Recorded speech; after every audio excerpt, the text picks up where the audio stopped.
Assalamualaikum warahmatullahi wabarakatuh. Sebelumnya perkenalkan, nama saya Ayu Setiawati dengan NIM P278243248080. Di sini saya akan membahas bagaimana mekanisme persalinan. Jadi, mekanisme persalinan adalah suatu proses di mana bagian bayi seperti kepala, bahu, dan juga badan bergerak menyesuaikan dengan ukuran dalam panggul. Yang pertama ada engagement, yaitu diameter terbesar kepala bayi atau diameter biparietal sudah terpegang oleh pintu atas panggul. Diameter sagittalis melintang di pintu atas panggul. Selanjutnya, ada beberapa faktor yang mendorong seperti dorongan dari amnion, dorongan fundus, dan juga kontraksi uterus, maka kepala bayi semakin turun pada rongga panggul. Akan tetapi akan terjadi beberapa kondisi yang dikatakan sebagai asinklitismus. Jadi, sutura sagittalis berada tepat pada simfisis pubis dan juga promotorium, dikatakan sebagai sinklitismus. Ketika turun, bagian terendah janin mendekati promontorium sehingga tulang parietal depan lebih rendah, dikatakan asinklitismus anterior. Semakin turun kepala tertahan oleh simfisis, maka bagian bawah akan turun. Sutura sagittalis mendekati simfisis pubis dikenal dengan asinklitismus posterior. Yang kedua, posisi kepala sedikit fleksi. Fleksi yaitu dagu mendekati dada. Semakin maju persalinan, semakin adanya kontraksi, maka terjadi proses penurunan atau kemajuan penurunan kepala.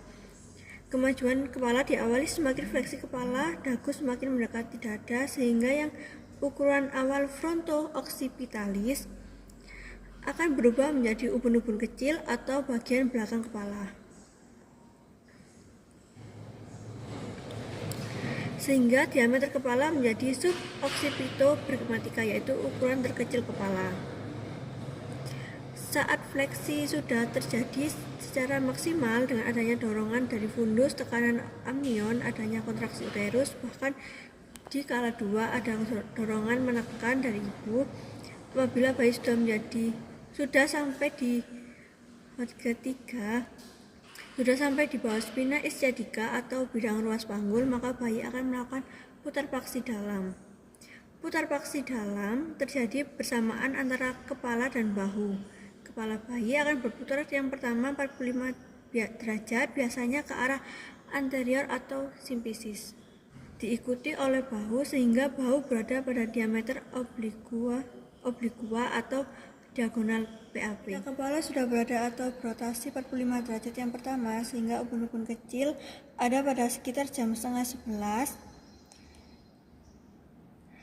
Jika punggung kanan atau ketika punggung kiri berada di jam sekitar setengah 2, maka dia sudah berputar 45 derajat atau putar paksi dalam yang pertama.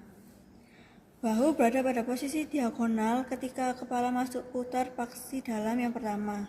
Bahu ikut turun ke dalam panggul. Semakin majunya kepala akan berputar 45 derajat yang kedua, sehingga ubun-ubun kecil akan berada tepat di bawah simfisis.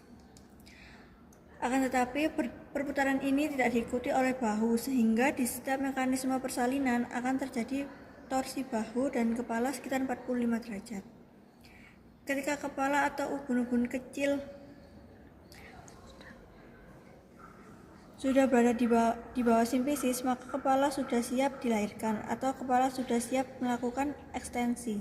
Ekstensi terjadi karena dua dorongan yang berlawanan. Yang pertama, dorongan dari atas, kontraksi uterus, dengan dorongan menekan dorongan fundus oleh kontraksi. Yang kedua, tahanan pada koksikis sehingga menyebabkan kepala mau tidak mau ekstensi. Ekstensi terjadi ketika subocciput atau ubun-ubun kecil berada di bawah simfisis atau ubun-ubun kecil sudah berada di depan.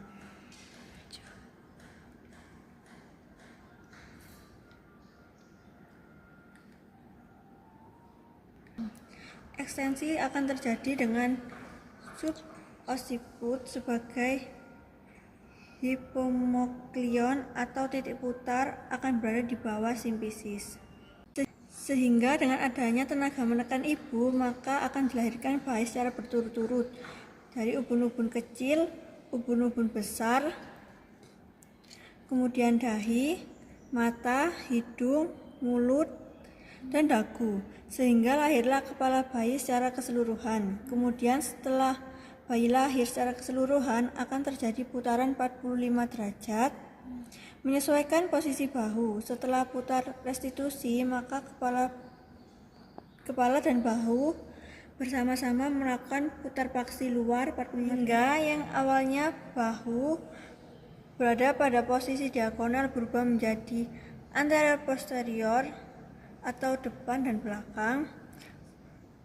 Setelah bayi melakukan putar paksi luar secara sempurna, maka bayi akan melakukan ekspulsi di mana bayi akan keluar sesuai rongga panggul atau sumbu panggul, di mana bahu depan dahulu yang akan keluar, kemudian disusul bahu belakang, lalu lahir seluruh badan seutuhnya.